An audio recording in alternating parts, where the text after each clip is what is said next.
नमस्कार दोस्तों, आपका अपना चैनल हिंदी जंक्शन पर स्वागत है। अगर आप नए हैं तो चैनल को सब्सक्राइब कर दें। दोस्तों, आज हम आपके लिए कामायनी से संबंधित 70 महत्वपूर्ण प्रश्नों को लेकर उपस्थित हुए हैं, जिसमें चिंता, श्रद्धा और रज्जा सर्ग से संबंधित ये सीरीज है और उसी से संबंधित सारे प्रश्न यहाँ दिए गए हैं जो यूजीसी नेट, जेआरएफ, सभी स्टेट के पीजीटी, टीजीटी और हिंदी से संबंधित सारे परीक्षाओं के लिए काफ़ी महत्वपूर्ण है। तो इसे अच्छी से देखिएगा, क्योंकि कामायनी का जो है हिंदी साहित्य में एक अपना बहुत बड़ा महत्व है, जिसे नकार कर हिंदी की कल्पना नहीं की जा सकती। तो उसी से संबंधित ये वीडियो बनाया गया है, जिसमें कामायनी के प्रश्न हैं जो जेएसएससी पीजीटी और स्टेट के पीजीटी में सिलेबस में लगा हुआ है। तो चलिए आज के प्रश्नों की तरफ बढ़ते हैं। वीडियो के अंत तक बने रहिएगा, क्योंकि प्रत्येक प्रश्न आपके लिए महत्वपूर्ण व उपयोगी है। आज का पहला प्रश्न है, जयशंकर प्रसाद का जन्म कब हुआ था? जयशंकर प्रसाद का जन्म कब हुआ था? विकल्प ए है 1894 ईस्वी, बी है 1892 ईस्वी, सी है 1890 ईस्वी, सी है 1889 ईस्वी। तो इसका सही आंसर विकल्प डी हो जाएगा। 1879 ईस्वी में जो है जयशंकर प्रसाद का जन्म हुआ था। चलिए नेक्स्ट प्रश्न देखते हैं। कामायनी के रचनाकार कौन हैं? कामायनी के रचनाकार कौन हैं? विकल्प ए है माखन राज चतुर्वेदी, बी है जयशंकर प्रसाद, सी है रामधारी सिंह दिनकर, डी है सूर्यकांत त्रिपाठी निराला। तो इसका सही आंसर विकल्प बी हो जाएगा। जयशंकर प्रसाद कामायनी के रचनाकार हैं, जिसकी रचना 1935 ईस्वी में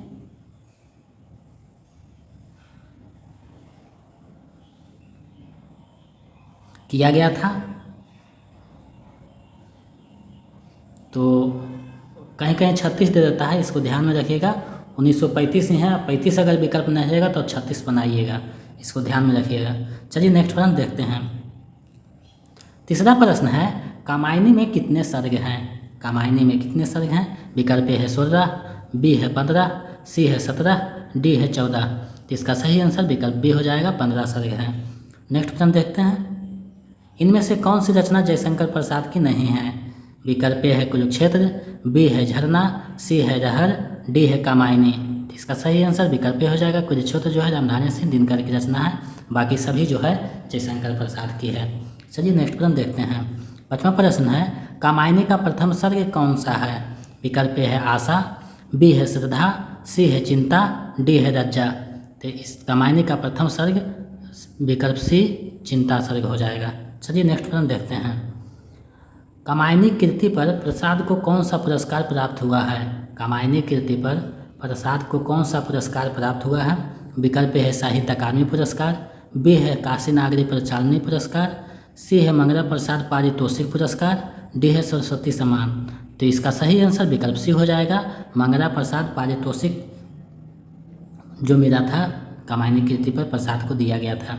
चलिए नेक्स्ट प्रश्न देखते हैं। कामायनी का अंतिम सर्ग कौन सा है? कामायनी का अंतिम सर्ग कौन सा है? विकल्प ए है काम, बी है वासना, सी है रज्जा, डी है आनंद। तो कामायनी का अंतिम सर्ग आनंद है। चलिए नेक्स्ट प्रश्न देखते हैं। कामायनी नए युग का प्रतिनिधि काव्य है, यह किसका कथन है?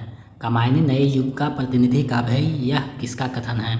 विकल्प ए है डॉक्टर नागेंद्र, बी है नंदुलाल वाजपेयी, सी है रामचंद्र शुक्ल, डी है डॉक्टर शंभुनाथ पांडे। तो इसका सही आंसर विकल्प बी हो जाएगा। नंदुलाल वाजपेयी का ये कथन है। चलिए नेक्स्ट प्रश्न देखते हैं। कामायनी छायावाद का उपनिषद है, यह किसका कथन है? कामायनी छायावाद का उपनिषद है, यह किसका कथन है? विकल्प ए है रामचंद्र शुक्ल, बी है रामधारी सिंह दिनकर, सी है शांति प्रिय द्विवेदी, डी है विश्वनाथ प्रसाद मिश्र। तो इसका सही आंसर विकल्प सी हो जाएगा। शांति प्रिय द्विवेदी का ये कथन है, कामायनी छायावाद का उपनिषद है। चलिए नेक्स्ट प्रश्न देखते हैं। 10वां प्रश्न है, कामायनी हिंदी का ताजमहल है, यह किसका कथन है? कामायनी हिंदी का ताजमहल है, यह किसका कथन है? विकल्प ए है सुमित्रानंद पंत, बी है रामधारी सिंह दिनकर, सी है रामचंद्र शुक्ल, डी है विश्वनाथ प्रसाद मिश्र। तो इसका जो सही आंसर है विकल्प ए हो जाएगा। सुमित्रानंद पंत का ये कथन है। चलिए नेक्स्ट प्रश्न देखते हैं। कामायनी का सबसे बड़ा एवं सबसे छोटा सर्ग कौन सा है? कामायनी का सबसे बड़ा एवं सबसे छोटा सर्ग कौन सा है? विकल्प ए है चिंता एवं आनंद सर्ग, बी है आनंद एवं चिंता सर्ग, सी है श्रद्धा और लज्जा सर्ग, डी है आशा और श्रद्धा सर्ग। तो इसका जो सही आंसर है विकल्प बी हो जाएगा। आनंद जो है सबसे बड़ा सर्ग है और चिंता जो है सबसे छोटा सर्ग है। चलिए नेक्स्ट प्रश्न देखते हैं।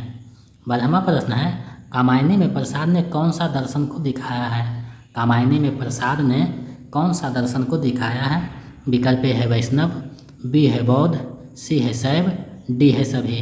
तो कामायनी में जो है शैव दर्शन को जो है कामायनी ने में जयशंकर प्रसाद ने दिखाया है। तो इसका सही आंसर विकल्प सी हो जाएगा। चलिए नेक्स्ट प्रश्न देखते हैं। 13वां प्रश्न है, कामायनी का हृदय किस सर्ग को कहा जाता है? कामायनी का हृदय किस सर्ग को कहा जाता है? विकल्प ए है आशा सर्ग, बी है श्रद्धा सर्ग, डी है आनंद सर्ग, डी है लज्जा सर्ग। तो इसका सही आंसर विकल्प डी हो जाएगा। लज्जा सर्ग जो है कामायनी का हृदय सर्ग कहलाता है। चलिए नेक्स्ट प्रश्न देखते हैं। कामायनी में मुख्य छंद कौन सा है? कामायनी में मुख्य छंद कौन सा है? विकल्प ए है ताटक छंद, बी है रावणी छंद, सी है आधा छंद, डी है कवित छंद। तो इसका सही आंसर विकल्प ए हो जाएगा। ताटक छंद जो है कामायनी में मुख्य छंद है। चलिए नेक्स्ट प्रश्न देखते हैं। 15वां प्रश्न है, कामायनी का पूर्व संस्करण किसे कहा गया है? कामायनी का पूर्व संस्करण किसे कहा गया है? विकल्प ए है उर्वशी को, बी है झरना को, सी है लहर को, डी है आंसू को। तो इसका सही आंसर विकल्प ए हो जाएगा। उर्वशी को जो है कामायनी का पूर्व संस्करण कहा गया है, जो जयशंकर प्रसाद की ही रचना है। शायद 1909 ईस्वी में उर्वशी लिखा गया था, तो उसमें कामायनी का झलक मिलता है, इसलिए कामायनी का पूर्व संस्करण जो है उर्वशी को कहा गया है। चलिए नेक्स्ट प्रश्न देखते हैं। 16वां प्रश्न है, कामायनी के कथानक का मूल आधार क्या है? कामायनी के कथानक का मूल आधार क्या है? विकल्प ए है महाभारत, बी है श्रीमद् भागवत, सी है रामायण, डी है शतपथ ब्राह्मण। तो इसका सही हो जाएगा विकल्प डी, शतपथ ब्राह्मण जो है कामायनी के कथानक का मूल आधार है। चलिए नेक्स्ट प्रश्न देखते हैं। 17वां प्रश्न है, कामायनी को मानव चेतना का रसात्मक इतिहास किसने कहा है? कामायनी को मानव चेतना का रसात्मक इतिहास किसने कहा है? विकल्प ए है रामचंद्र शुक्ल, बी है नंदुलाल वाजपेयी, सी है डॉक्टर नगेंद्र, डी है विश्वनाथ प्रसाद मिश्र। तो इसका जो सही आंसर है विकल्प बी हो जाएगा। नंदुलाल वाजपेयी जो है कामायनी को मानव चेतना का रसात्मक इतिहास कहा है। चलिए नेक्स्ट प्रश्न देखते हैं। 18वां प्रश्न है, कामायनी का तीसरा सर्ग कौन सा है? कामायनी का तीसरा सर्ग कौन सा है? विकल्प ए है आशा सर्ग, बी है श्रद्धा सर्ग, डी है काम सर्ग, डी है लज्जा सर्ग। तो इसका जो सही आंसर है विकल्प बी हो जाएगा। श्रद्धा सर्ग जो है तीसरा सर्ग है कामायनी का। चलिए नेक्स्ट प्रश्न देखते हैं। कामायनी में मनु किसका प्रतीक है? कामायनी में मनु किसका प्रतीक है? विकल्प ए है मन का, बी है बुद्धि का, सी है हृदय का, डी है तन का। तो इसका सही आंसर विकल्प ए हो जाएगा। मनु जो है मन का प्रतीक है। चलिए नेक्स्ट प्रश्न देखते हैं। 20वां प्रश्न है, किसकी कृतियों में भारतीय इतिहास राष्ट्रीय गौरव का पर्याय बनकर आया है? विकल्प ए है पंत, बी है निराला, सी है प्रसाद, डी है इनमें से कोई नहीं। तो इसका सही आंसर विकल्प सी हो जाएगा। प्रसाद की कृतियों में भारतीय इतिहास राष्ट्रीय गौरव का पर्याय बनकर आया है। चलिए नेक्स्ट प्रश्न देखते हैं। वीडियो के अंत तक बने रहिएगा, बहुत महत्वपूर्ण प्रश्नों का ये सीरीज है, तो अंत तक देखिए ताकि आपकी तैयारी में गति आ सके। कामायनी का छठा सर्ग कौन सा है? कामायनी का छठा सर्ग कौन सा है? विकल्प ए है वासना, बी है लज्जा, सी है आनंद, डी है श्रद्धा। तो इसका सही आंसर जो है विकल्प डी हो जाएगा। श्रद्धा जो है छठा सर्ग है। चलिए नेक्स्ट प्रश्न देखते हैं। कामायनी का चिंता सर्ग सर्वप्रथम किस पत्रिका में प्रकाशित हुआ था? कामायनी का चिंता सर्ग सर्वप्रथम किस पत्रिका में प्रकाशित हुआ था? विकल्प ए है भारत पत्रिका, बी है सरस्वती पत्रिका, डी है सुधा पत्रिका, सी है सुधा पत्रिका, डी है मतवारा पत्रिका। तो इसका सही आंसर विकल्प सी हो जाएगा। सुधा पत्रिका में जो है कामायनी का चिंता सर्ग सर्वप्रथम प्रकाशित हुआ था 1927 ईस्वी में। चलिए नेक्स्ट प्रश्न देखते हैं। कामायनी की श्रद्धा किसका प्रतीक है? कामायनी की श्रद्धा किसका प्रतीक है? विकल्प ए है मन का, बी है हृदय का, सी है बुद्धि का, डी है तन का। तो इसका सही आंसर विकल्प बी हो जाएगा। श्रद्धा जो है हृदय का प्रतीक है। चलिए नेक्स्ट प्रश्न देखते हैं। पुराणों की गणना के अनुसार वैवस्वत मनु को किस मनवंतर का आरंभकर्ता माना गया है? मनु को किस मनवंतर का आरंभकर्ता माना गया है? विकल्प ए है पाँचवा, बी है छठा, सी है सातवां, डी है आठवां। तो इसका सही आंसर विकल्प सी हो जाएगा। सातवां जो है मनवंतर का आरंभकर्ता मनु को माना गया है। चलिए नेक्स्ट प्रश्न देखते हैं। जल प्रावन के उपरांत मनु किस पर्वत की उन्नत चोटी पर बैठ विध्वंसकारी दृश्य देख रहा था? विकल्प ए है माद्री पर्वत, बी है हिमालय पर्वत, सी है कैलाश पर्वत, डी है सभी। तो इसका सही आंसर विकल्प बी हो जाएगा। हिमालय पर्वत पर बैठ के विध्वंसकारी दृश्य जो है मनु देख रहा था। चलिए नेक्स्ट प्रश्न देखते हैं। जल प्रावन में समस्त देव जाति के नष्ट हो जाने पर भी मनु किसके द्वारा बच गए? मनु जो है जल प्रावन में किसके द्वारा बच गए? विकल्प है किसी माया के द्वारा, बी है देव शक्ति के द्वारा, सी है नाव के द्वारा, डी है सभी। तो इसका सही आंसर है विकल्प सी, नाव के द्वारा जो है मनु जल प्रवन होने के बाद भी बच गए थे और सारी देव सृष्टि नष्ट हो गई थी। चलिए नेक्स्ट प्रश्न देखते हैं। 27वां है, प्रलय से बचने के लिए मनु ने जिस नाव का सहारा लिया उसे किसने अपनी पूंछ की झपाटे से हिमालय की चोटी पर पहुंचा दिया? विकल्प ए है कछुआ, बी है मगर, सी है मत्स्य, डी है महामत्स्य। तो इसका सही आंसर विकल्प डी हो जाएगा। महामत्स्य की जो है पूंछ की झपटे से जो मनु का नाव है वो हिमालय की चोटी पर पहुंच गया था। चलिए नेक्स्ट प्रश्न देखते हैं।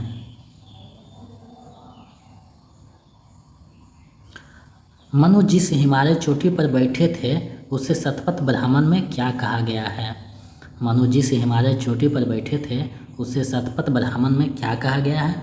विकल्प ए है मनोरम सर्पण, बी है मनोरम हिम, सी है विशाल हिम, डी है सभी। तो इसका सही आंसर विकल्प ए हो जाएगा। मनोरम सर्पण जो है हिमालय चोटी को कहा गया है। चलिए नेक्स्ट प्रश्न देखते हैं। चिंता सर्ग में किस संस्कृति के विनाश का वर्णन किया गया है?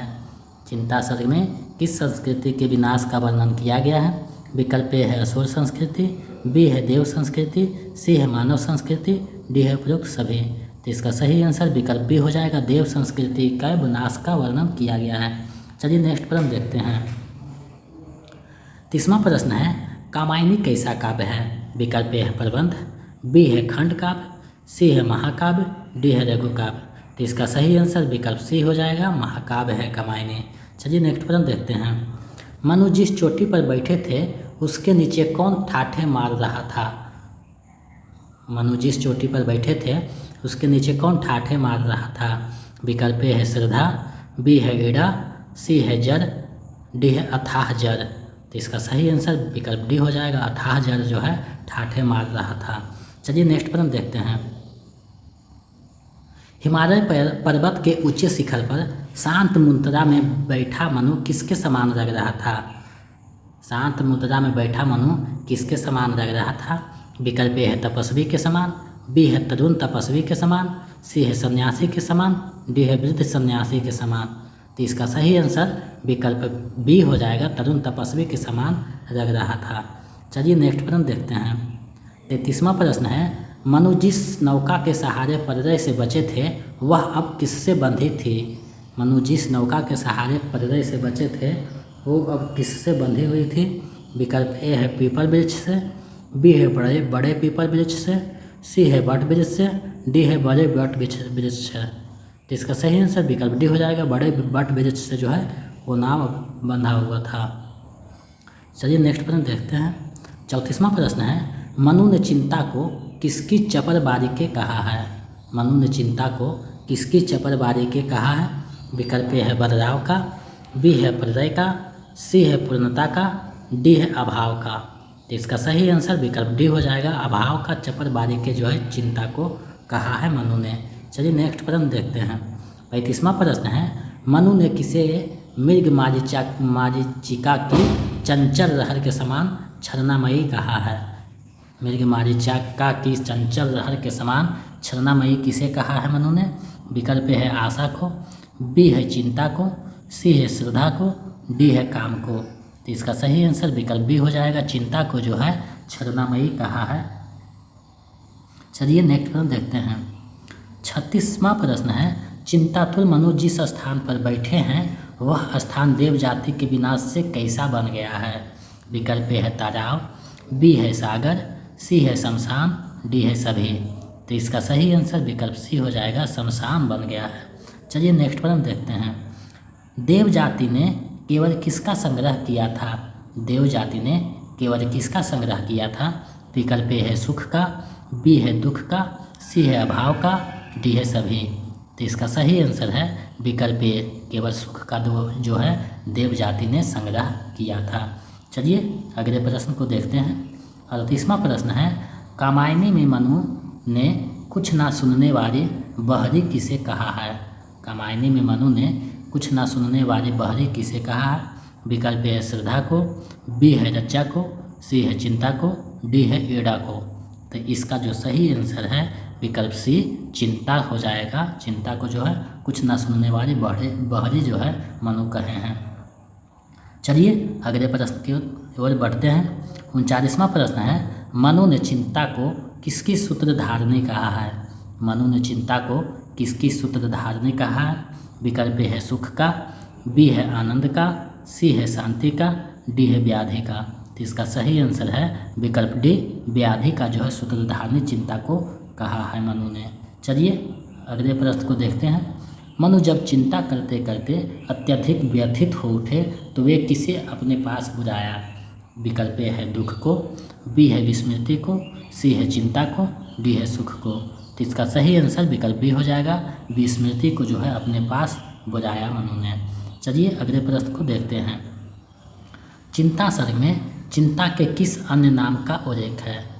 चिंता के किस अन्य नाम का उल्लेख है? विकल्प है शांतिमती मनीषा, बी है सौहार्दमती मनीषा, बी सी है बुद्धिमती मनीषा, डी है सभी। तो इसका सही आंसर विकल्प सी हो जाएगा, बुद्धिमती मनीषा जो है चिंता का अन्य नाम का उल्लेख है चिंता सर्ग में। चलिए अगले प्रश्न को देखते हैं। 42वां प्रश्न है, मनु के अनुसार देवताओं के महलों में किसके दीपक जलते थे? मनु के अनुसार देवताओं के महलों में किसके दीपक जलते थे? विकल्प है मणियों के, बी है स्वर्णों के, सी है आनंद के, डी है खुशियों के। तो इसका सही आंसर विकल्प ए हो जाएगा, मणियों के दीपक जलते थे। चलिए अगला प्रश्न देखते हैं। 43वां प्रश्न है, देवदम्भ के महामेघन में सब कुछ क्या बन गया था? देवदम्भ के महामेघन में सब कुछ क्या बन गया था? विकल्प है कृष्ण, बी है हविष, सी है जल, डी है सागर। तो इसका सही आंसर विकल्प बी हो जाएगा, सब कुछ जो है हविष से बन गया था। चलिए नेक्स्ट प्रश्न देखते हैं। कामायनी में मनु ने अमरता के चमकीले पुत्रों किसे कहा है? कामायनी ने अमरता के चमकीले पुत्रों किसे कहा है? विकल्प है मानवों को, बी है देवताओं को, सी है असुरों को, डी है सभी। तो इसका जो सही आंसर है विकल्प बी, देवताओं को जो है चमकीले पुत्रों कहा है अमरता के। चलिए नेक्स्ट प्रश्न देखते हैं। मनु के अनुसार देवताओं ने किसे अपने अधिकार में कर लिया था? मनु के अनुसार देवताओं ने किसे अपने अधिकार में कर लिया था? विकल्प ए है वर को, बी है वैभव को, सी है आनंद अपार को, डी है सभी। तो इसका सही आंसर विकल्प डी हो जाएगा, सभी को जो है अपने अधिकार में देवताओं ने कर लिया था। चलिए नेक्स्ट प्रश्न देखते हैं। 46वां प्रश्न है, देवता और उनकी नारियां किसकी प्रेरणा से एक दूसरे को छूने से रोमांचित होते थे? देवता और उनकी नारियां किसकी प्रेरणा से एक दूसरे को छूने से रोमांचित होते थे? विकल्प है आनंद की प्रेरणा से, बी है हर्ष की प्रेरणा से, सी है भोग विलास की प्रेरणा से, डी है सभी। तो इसका सही आंसर विकल्प सी हो जाएगा, भोग विलास की प्रेरणा से एक दूसरे को छूने से रोमांचित होते थे। चलिए नेक्स्ट प्रश्न देखते हैं। 47वां प्रश्न है, देवतागण देव यजन के लिए कौन सा यज्ञ करते थे? देव यजन के लिए देवतागण कौन सा यज्ञ करते थे? विकल्प ए है नर यज्ञ, बी है पशु यज्ञ, सी है सूर्य यज्ञ, डी है उपयुक्त सभी। तो इसका जो सही आंसर है विकल्प बी हो जाएगा, पशु यज्ञ करते थे। चलिए नेक्स्ट प्रश्न देखते हैं। 48वां प्रश्न है, देवताओं के रत्न सौंध के वातायन में क्या आता था? देवताओं के रत्न सौंध के वातायन में क्या आता था? विकल्प ए है मधु, बी है मदिर, सी है समीर, डी है सभी। तो इसका सही आंसर विकल्प डी हो जाएगा। मधु, मदिर, समीर तीनों जो है देवताओं के रत्न सौंध के वातायन में आता था। चलिए नेक्स्ट प्रश्न देखते हैं। देवलोक में देवकामनी के नयनों से किसकी सृष्टि होती थी? देवलोक में देवकामनी के नयनों से किसकी सृष्टि होती थी? विकल्प है गुलाबी नलिन का, बी है लाल नलिन का, सी है श्वेत नलिन का, डी है नील नलिन का। तो इसका सही आंसर विकल्प डी हो जाएगा, नील नलिन का है। जयशंकर प्रसाद ने नेरा शब्द का बहुत ज़्यादा प्रयोग किया है, तो इसको ध्यान में रखिएगा। एग्जाम में नेरा कहीं भी विकल्प दिखे तो जयशंकर प्रसाद को लगा दीजिएगा टिक, क्योंकि जयशंकर प्रसाद ने नेरा रंग का ज़्यादा जो है प्रयोग किया है, इसको ध्यान में रखिएगा। चलिए नेक्स्ट प्रश्न देखते हैं। वीडियो के अंत तक बने रहिएगा, बहुत महत्वपूर्ण प्रश्नों का ये सीरीज है, तो अंत तक देखिए ताकि आपसे कोई भी क्वेश्चन छूटे नहीं। 50वां प्रश्न है, प्रलयकालीन स्थिति में कौन से देवता काफ़ी व्यस्त थे? प्रलयकालीन स्थिति में कौन से देवता काफ़ी व्यस्त थे? विकल्प ए है इंद्र, बी है सूर्य, सी है वरुण, डी है सभी।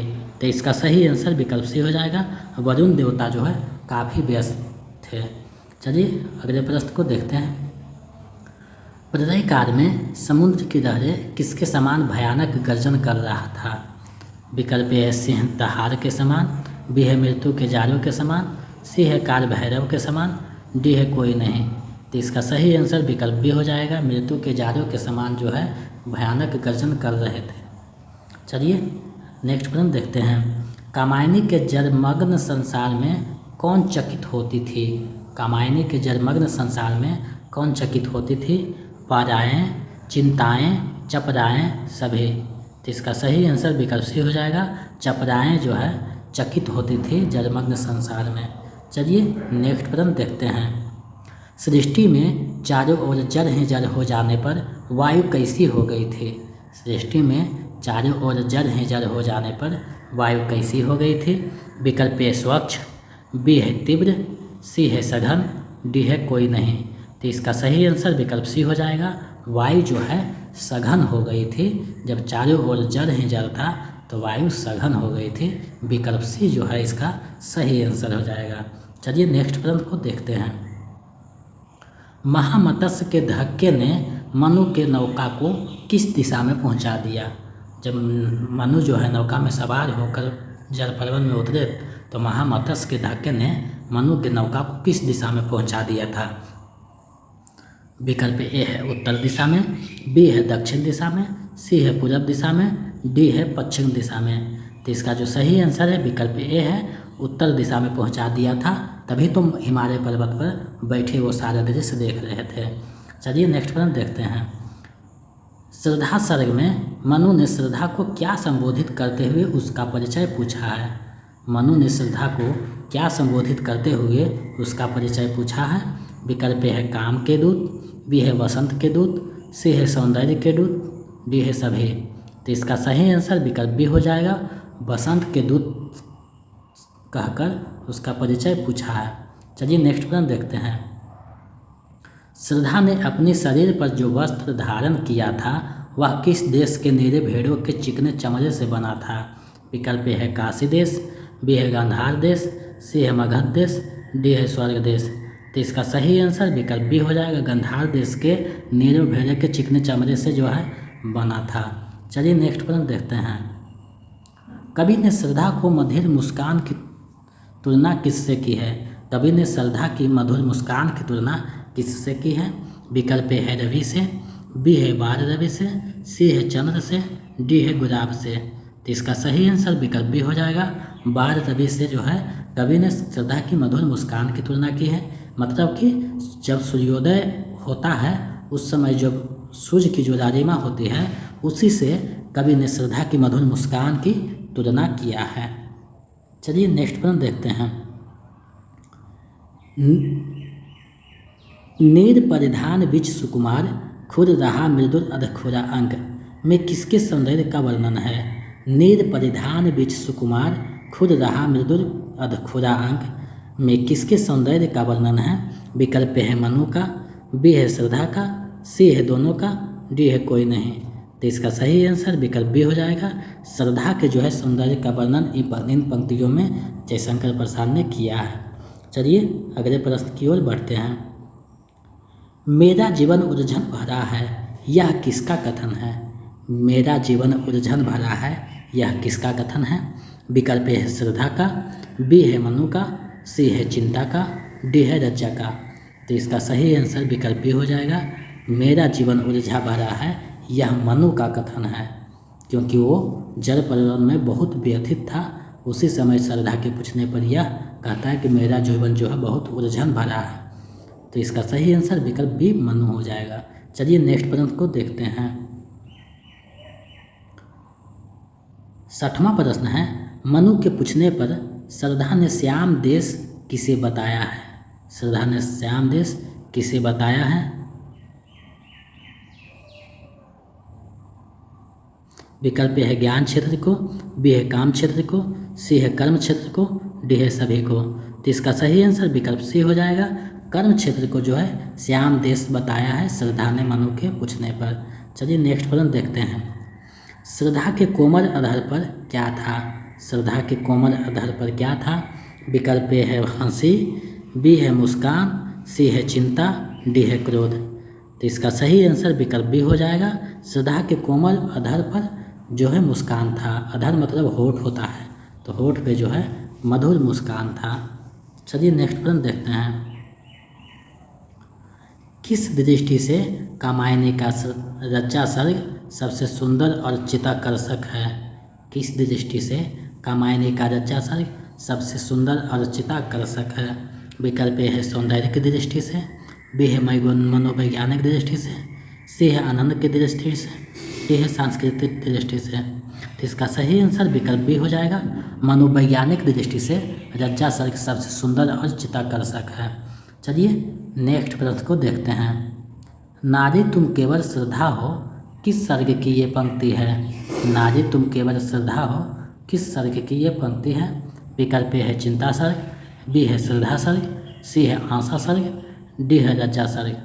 तो इसका जो सही आंसर है विकल्प डी हो जाएगा। रज्जा सर्ग की ये पंक्तियाँ हैं। चलिए अगले प्रश्न की ओर बढ़ते हैं। श्रद्धा के तन मन में अनुभूत रज्जा किस प्रकार आती है? श्रद्धा के तन मन में अनुभूत रज्जा किस प्रकार आती है? विकल्प ए है दीप्ति सी, बी है छिपती सी, सी है मिटती सी, डी है दिखती सी। तो इसका सही आंसर विकल्प बी हो जाएगा। छिपती सी जो है श्रद्धा के तन मन में अनुभूति रज्जा आती है। चलिए नेक्स्ट प्रश्न देखते हैं। श्रद्धा की तरल हंसी नयनों में क्या भरकर अस्मित बन जाती है? श्रद्धा की तरल हंसी नयनों में क्या भरकर अस्मित बन जाती है? विकल्प ए है मुस्कान, बी है चिंता, सी है बांकपना, डी है हंसी। तो इसका सही आंसर विकल्प सी हो जाएगा। तरल हंसी नयनों में बांकपना भरकर अस्मित बन जाती है। विकल्प सी सही आंसर हो गया। नेक्स्ट प्रश्न देखते हैं। रज्जा ने सौंदर्य को चेतना का कैसा वरदान कहा है? रज्जा ने सौंदर्य को चेतना का कैसा वरदान कहा है? विकल्प ए है कोमल, बी है मृदुल, सी है उज्ज्वल, डी है तरुण। तो इसका सही आंसर विकल्प सी उज्ज्वल वरदान कहा है। चलिए नेक्स्ट प्रश्न देखते हैं। देवताओं की सृष्टि में रज्जा किस नाम से जानी जाती है? देवताओं की सृष्टि में रज्जा जो है किस नाम से जानी जाती है? विकल्प ए है काम रानी, बी है मृदु रानी, सी है भाव रानी, डी है रति रानी। तो इसका सही आंसर विकल्प डी हो जाएगा। रति रानी के नाम से देवताओं की सृष्टि में रज्जा को जाना जाता है। चलिए नेक्स्ट प्रश्न देखते हैं। कामायनी में रति की प्राकृतिक रज्जा क्या सिखलाती है? कामायनी में रति की प्राकृतिक रज्जा क्या सिखलाती है? विकल्प ए है शालीनता, बी है प्रवीणता, सी है मलिनता, डी है सभी। तो इसका सही आंसर विकल्प ए हो जाएगा। रति की प्राकृतिक रज्जा शालीनता सिखलाती। मैं प्रकृति की रज्जा हूँ, शालीनता सिखलाती हूँ। तो ये शालीनता जो है प्रकृति की रज्जा जो है सिखलाती है। चलिए नेक्स्ट प्रश्न देखते हैं। श्रद्धा ने ज्ञान क्षेत्र में किसे उदासीनता कही है? श्रद्धा ने ज्ञान क्षेत्र में किसे उदासीनता कही है? विकल्प ए है आनंद को, बी है रजित कला को, सी है साहित्य को, डी है जगत को। तो इसका सही आंसर विकल्प बी हो जाएगा। रजित कला को जो है ज्ञान क्षेत्र में उदासीनता कही है श्रद्धा ने। चलिए इस वीडियो का 17वां और अंतिम प्रश्न देखते हैं। कामायनी जीवन की पुनर्रचना है, यह किसका कथन है? कामायनी जीवन की पुनर्रचना है, यह किसका कथन है? विकल्प ए है डॉक्टर नगेंद्र का, बी है रामचंद्र शुक्ल का, सी है मुक्तिबोध का, डी है डॉक्टर बच्चन सिंह का। तो इसका सही आंसर विकल्प सी हो जाएगा, मुक्तिबोध का ये कथन है। तो ये आज कामायनी की श्रद्धा, चिंता, रज्जा सर्ग से संबंधित महत्वपूर्ण प्रश्नों का सीरीज था जो आपके समक्ष प्रस्तुत किया हूँ। और आप लोगों के लिए जो है एक प्रश्न है जिसका जवाब आप लोग कमेंट सेक्शन में दीजिएगा। कामायनी में ईड़ा किसका प्रतीक है? कामायनी में जो है ईड़ा किसका प्रतीक है, उसका जवाब आप लोग कमेंट सेक्शन में दीजिएगा। और अगर आप मेरे पुराने वीडियो, पिछले वीडियो देखना चाहते हैं तो डिस्क्रिप्शन में प्ले लिस्ट का लिंक दिया हुआ है, या हमारे पेज का होम पेज पे जाके देख सकते हैं। वहाँ से आपके मन अनुसार वीडियो है, जो देखना चाहते हैं वो देख सकते हैं। और अगर आप नए हैं तो चैनल को सब्सक्राइब कर दें, ताकि मैं इसी तरह महत्वपूर्ण प्रश्नों को लेकर आपके समक्ष उपस्थित होता रहूं और आपकी तैयारी में गति दे सकूं। तो इसी तरह सहयोग बनाए रखिएगा। बहुत बहुत धन्यवाद।